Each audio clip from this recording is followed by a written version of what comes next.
met Jack about 30 years ago. I just got back from the hospital, you know, fresh diaper, fresh haircut.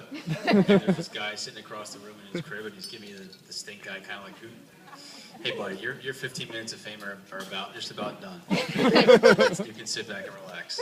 So basically the point is we got off to a relatively rocky start. But things got a lot better from there.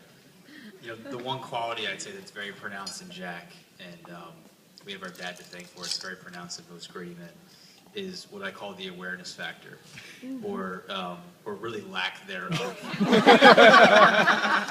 You know, sometimes you'll converse with Jack for a few minutes, and you're having a great conversation, and you realize he's looking that way.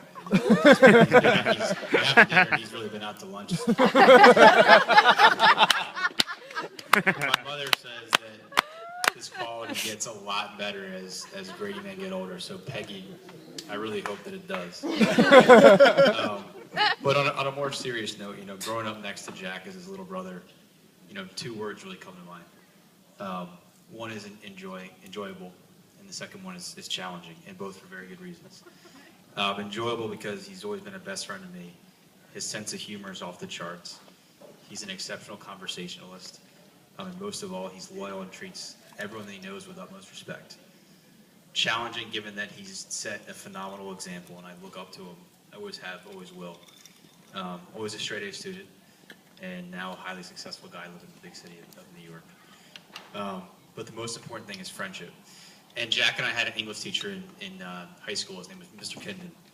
And I recall two things from Mr. Kindon's class. One was getting kicked out of it several times. And the other one was one statement that he made several times. He said, when you grow up, you can count your true friends on one hand.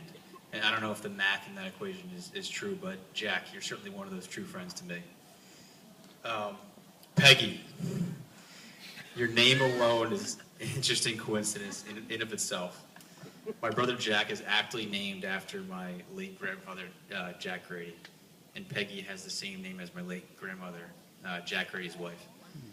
I never met Peggy Sr., but what I heard of her was that she was a great high-energy woman. I once saw a video of the Grady family playing golf, my dad as a kid. And, you know, my dad's dad gets up, hits a drive, good shot. My uncle hits a drive, good shot. My dad hits a drive, it goes in the woods. But Peggy Sr. hits a drive and it goes, you know, down the fairway. And it really resonated with me because I learned that Peggy Jr. plays a strong game of golf as well. And I bring up my grandmother because I believe Peggy Dorr shares very similar qualities. Very positive, very caring, very responsible, very athletic, and a leader that's a perfect fit for Jack. And there's one joke I have to tell, and I apologize, but it's a great joke. And that she's created the best rule in a relationship, basically of all time.